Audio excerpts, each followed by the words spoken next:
In this magnificent cathedral in Santiago, Spain, lie the remains of St. James, one of the first followers of Jesus of Nazareth and one of his 12 apostles. According to Christian legend, after Jesus ascended into heaven, James travelled to what is now Spain to spread Christian beliefs. After preaching there for several years, James returned to Jerusalem, where he was beheaded and thus became the first of the apostles to be martyred. Some of James's followers brought his body back to Spain for burial. Over the next centuries, knowledge of the location of the tomb was lost, and it was not rediscovered until the 9th century. News of the rediscovery then spread, and a growing number of pilgrims from within Spain and further afield journeyed to visit James's tomb. Over the next centuries, the number of pilgrims ebbed and flowed as Europe suffered through political and religious conflicts. But the tradition of the pilgrimage survived. In recent decades especially, the number of pilgrims has grown significantly, and they travel on a variety of routes to Santiago.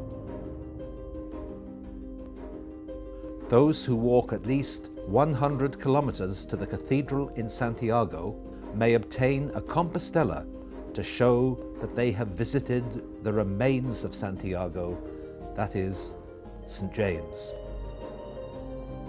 Today, pilgrims may complete the first part of their pilgrimage outside Spain and later walk within Spain to the cathedral in Santiago de Compostela. Pilgrims may walk 25 kilometres on a pilgrim path in Ireland and later walk the 75 kilometres from A Coruña to the shrine of St. James in Santiago de Compostela, Spain. The Celtic Camino has 8 suggested routes in Ireland. Each of these pilgrim paths offers a wonderful opportunity to walk through a lovely part of Ireland, meet friendly people, and learn some local history. Today, we take a look at the coastal route from Bray to St. James's Church in Dublin.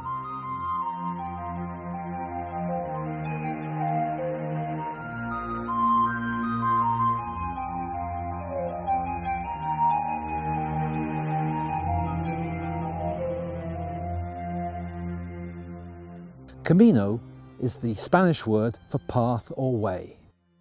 For centuries, Irish pilgrims have been walking their way to the cathedral in Santiago. Today, 10,000 Irish people walk part of a Camino each year.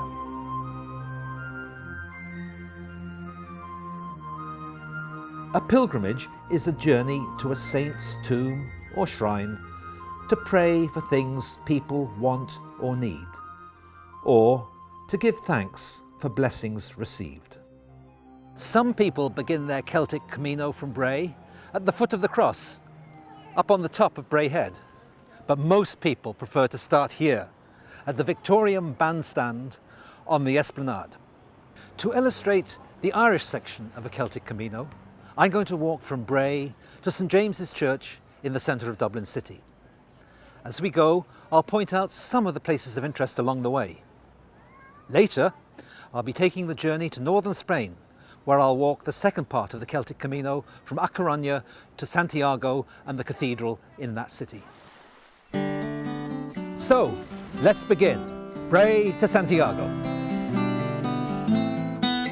A few weeks ago, I received a Camino passport from the Camino Society, and I document that I started my pilgrimage in Bray by getting the first stamp on my passport here. I will get additional stamps along my way into Dublin, and I'll need at least 2 stamps each day when I walk the 75 kilometres from A Coruña to Santiago. This spacious esplanade dates back to Victorian times, when William Dargan, who brought the railway to Bray, built it as part of his plan to turn Bray into a popular seaside resort. And he succeeded. It's the longest established seaside town in Ireland, with a fine beach, hotels, shops, restaurants and leisure activities. A renowned resident of Bray was the Irish poet and playwright Oscar Wilde, who lived part of his childhood in this home built by his parents. It's now a hotel.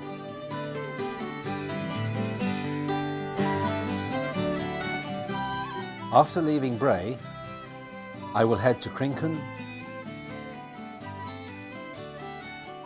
Killiney and Dorky on my way to Sandy Cove, Dunleary and Blackrock. After viewing the marsh in Booterstown, I will head to Sandymount Strand, Grand Canal Docks and the quays on the Liffey River.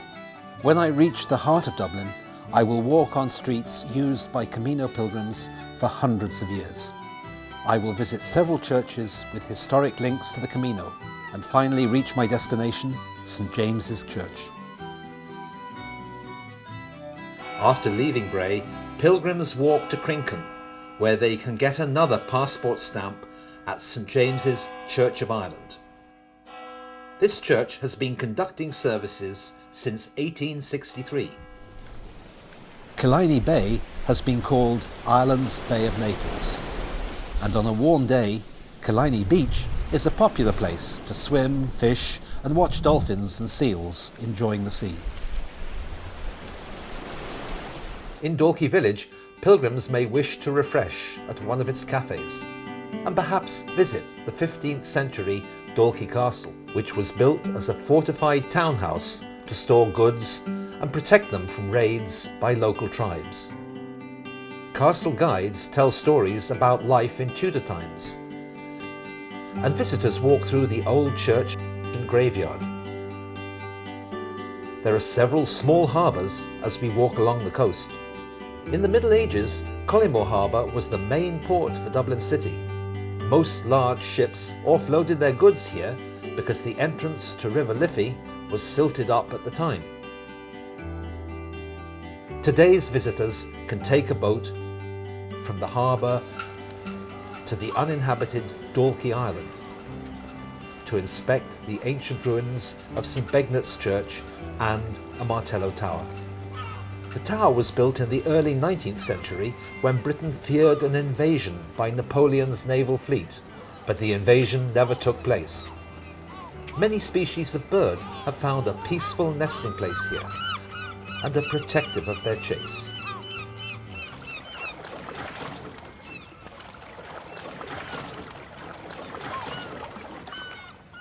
Bullock Harbour has been a small fishing village since before the arrival of Christianity in Ireland.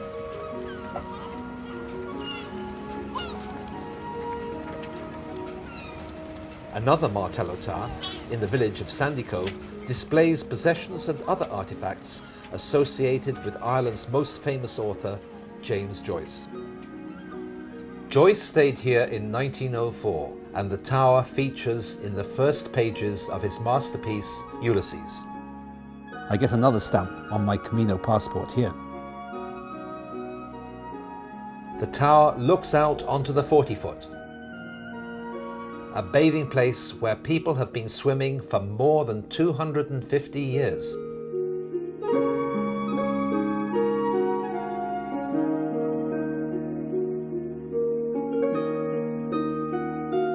The promenade at Newtown Smith links Sandy Cove to Dunleary, where we pass a beautiful Victorian park.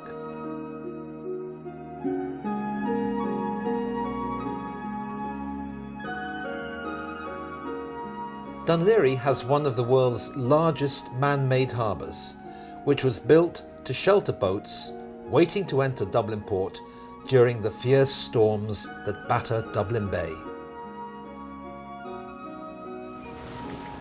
With such a magnificent harbour, it's not surprising that sailing is a popular leisure activity.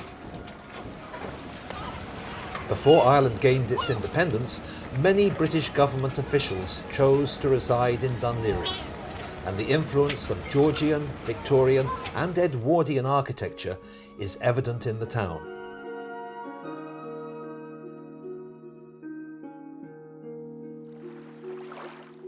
Sea Point Strand was once the location of a major tragedy.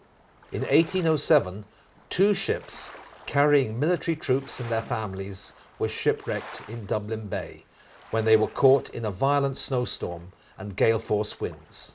One of the ships, the Rochdale, struck the rocks at the base of this Martello tower, and 265 perished, including 44 women and 29 children. The second ship, the Prince of Wales, was wrecked further along the coast at Black Rock, and 120 soldiers were drowned. In medieval times, Black Rock was a small fishing village. Today, it's a prosperous suburb of Dublin City, with a wonderful park.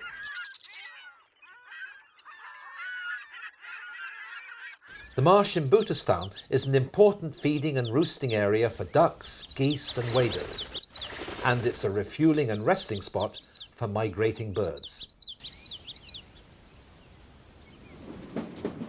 A rapid train service moves thousands of commuters from Bray and elsewhere into and out of Dublin City. We cross the railway tracks at Marion Gates and head to Sandymount Strand. Turlough O'Donnell, chairman of the Camino Society Island. There's a simple story told about a young monk in Japan who's walking on pilgrimage, and he passes the old Zen master, and the Zen master says to him, what is it that you're doing? And the young monk says, I am on pilgrimage. And the master says, and what is the matter of your pilgrimage? What's your pilgrimage all about? And the young monk says, I don't know.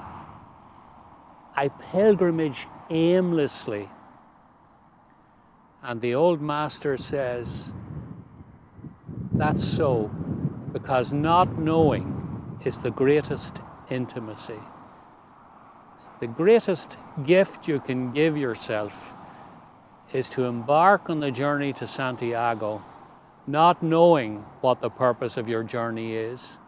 So this may be the first time in your life that you have a chance, like the Spalpeen, to take to the road without agenda, without aim, a chance to experience what is going around you in the moment, a chance to experience what is going on in you, a chance to live without any aim or purpose, free, perhaps for the first time in your life.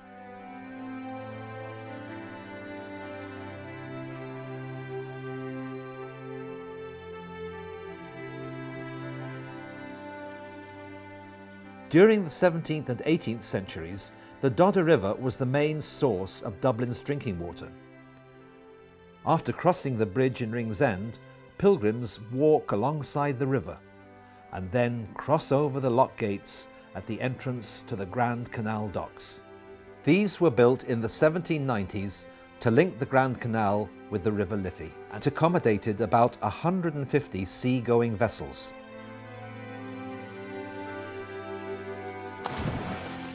This area has undergone major redevelopment, and it has been dubbed Silicon Dock, as it has become a popular location for high-tech multinational companies.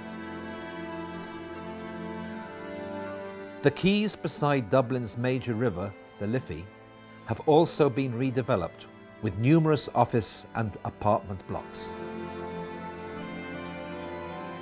This diving bell on Sir John Rogerson's Quay was used for almost 90 years during construction of the quay walls on the Liffey. When the bell was lowered into the river, it had an air pocket within which men worked to level the riverbed before massive concrete blocks were put into position on the riverbed. The Liffey River divides Dublin into north and south, and most of the bridges that span the river are named after Irish politicians and cultural icons.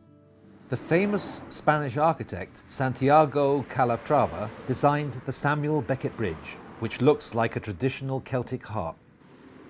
We cross over the Sean O'Casey Bridge to the north side of the Liffey to see these larger-than-life bronze figures of famine victims.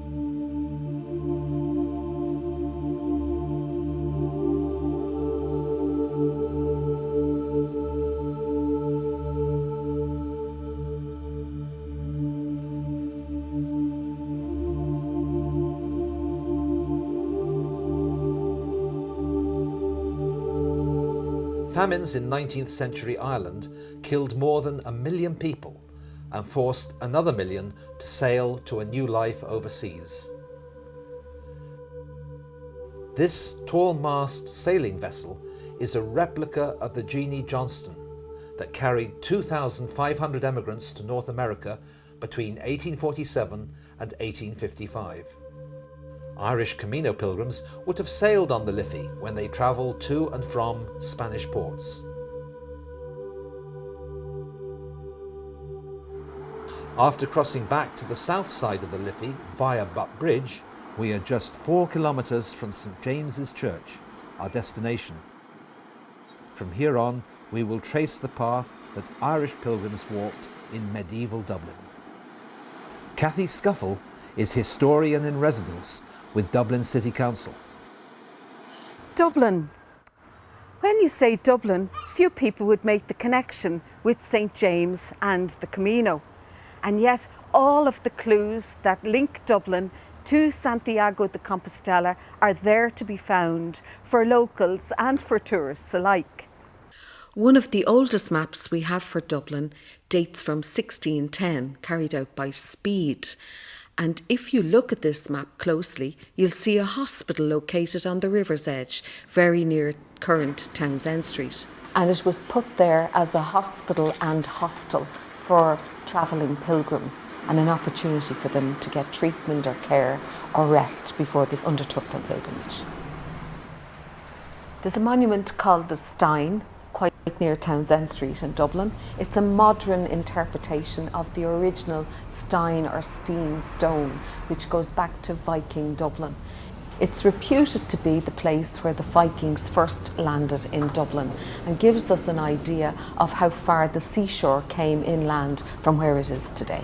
So that would have been the place of departure for pilgrims before they went to Spain. In medieval times, the Priory of Allhallows was one of the wealthiest and most important religious monasteries in the Dublin area. After the dissolution of the monasteries in the 16th century, the priory was outlawed and its buildings became Trinity College under a royal charter granted by Queen Elizabeth I of England. Founded in 1592, it is the oldest surviving university in Ireland. Opposite Trinity College's main entrance is an impressive building that housed the old Irish Parliament until it was abolished in 1800. The building then became the Bank of Ireland. Many, including the architects of the Capitol building in Washington, have imitated the design of this building. When Dublin Castle was built, early in the 13th century, it had large circular towers at each corner, but only one still stands above ground.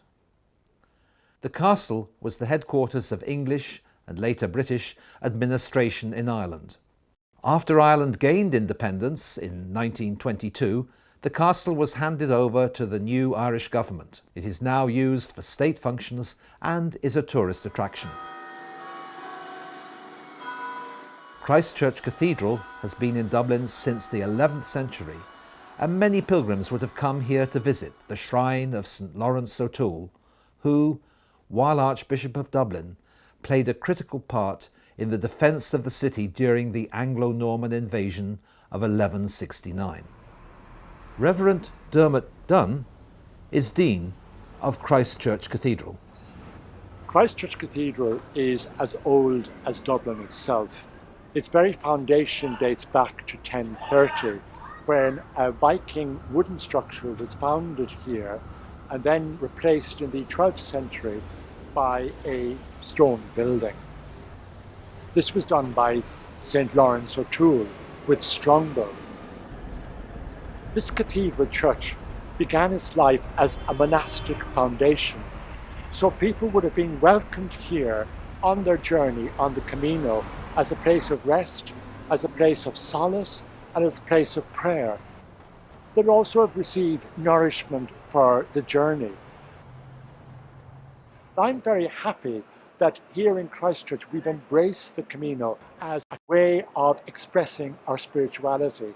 And therefore, I think it's important that we are a stamping station on that pilgrimage. Just beyond Christchurch Cathedral are two St Audian's churches with links to the Camino. The medieval St Audian's is a Church of Ireland church, which has the imprint of a Camino scallop shell on its baptismal font. Though still a working church with services every Sunday, this church is a heritage site, open for visitors during the summer months. The new St Audian's Roman Catholic Church was built in the late 1800s. Today it is the church of the Polish community in Ireland. Beside the entrance are two large shells that are used as holy water fonts. Before work began on converting Forley's shop on Thomas Street into student accommodation, archaeologists discovered numerous graves, two of which contained scallop shells, indicating that pilgrims returning from Santiago de Compostela had been buried here. The burial site was part of the cemetery of the local Abbey of St Thomas. Local historian Cathy Scuffle. This area of Dublin is known as St James's Gate. It's named after this gate, which is now an entrance to Guinness's brewery. But in the Middle Ages, this stone archway would have spanned the road here, near where St Thomas Street and St James's Street meet. Pilgrims would pass under the arch into and out of old Dublin city. Founded in 1759, Guinness Brewery continues the tradition of brewing at James's Gate. Its Storehouse Museum is one of Dublin's most popular tourist attractions. It's an experience that tells the story of Ireland's most famous stout, with tastings in a rooftop bar. King Henry II of England founded the first St James's Church here in 1190. In the Middle Ages, many pilgrims assembled near here at the start of their Camino pilgrimage.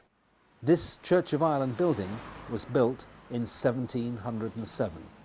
It was deconsecrated and now houses the Pierce Lyons Whisky Distillery that offers tours of the converted church and graveyard. Tracy Flinter is General Manager of the distillery. In our finds cabinet here you will see a number of relics and maps and also pictures. There's over 800 years of history that connects Irish pilgrims and the Camino. One of our old maps here is actually a medieval map which shows that pilgrims from Ireland have been leaving these shores for over 800 years in order to complete the Camino. The scallop shell is a symbol of St James. On July 25th we have the Feast of St James.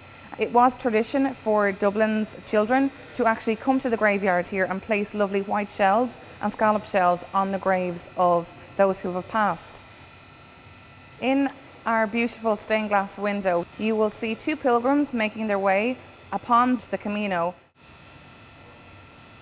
Pilgrims can get the final stamp on their Celtic Camino passport in the Visitors Centre of the Pierce Lyons Distillery.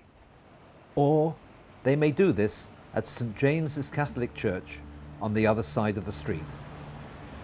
There has been a Catholic church here since medieval days, but this building has been the parish church since 1844.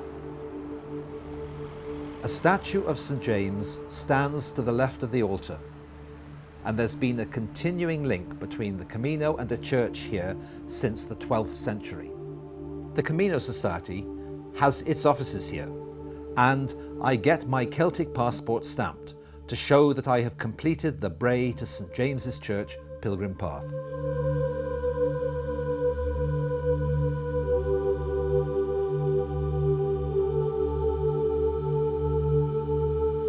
I will get my name inscribed in the Book of Pilgrims, an illustrated book in the tradition of the Book of Kells.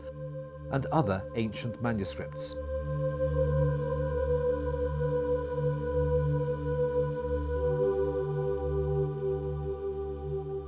Mike, congratulations.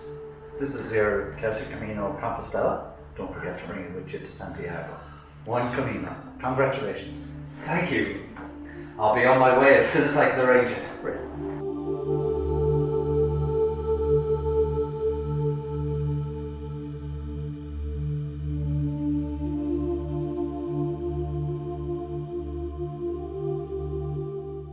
Well, I've made it. I'm here in St James's Chapel, in St James's Church, in James's Street in Dublin. I've completed the first part of my Celtic Camino from Bray to Dublin City. On the way, I've passed and seen many interesting places and sights, some of which I'll need to return to again to take in more fully. On the way, there have been places where I've been able to rest, reflect, and meditate. But now I'm ready for part 2 of my Celtic Camino. I will schedule to travel to northern Spain and walk the 75 kilometers from A Coruña to Santiago Cathedral. I'll visit St James's Shrine and, like many other pilgrims, follow tradition and hug St James's statue. I'll get my Camino de Santiago Compostela, and at that stage I may be ready to consider making another Camino pilgrimage in Spain, or perhaps walking one of the other Celtic Camino pilgrim paths. If you would like to walk the Celtic Camino, or would like more information about the Camino in general, please contact the Camino Society Ireland. They will be delighted to help you prepare for your Camino pilgrimage.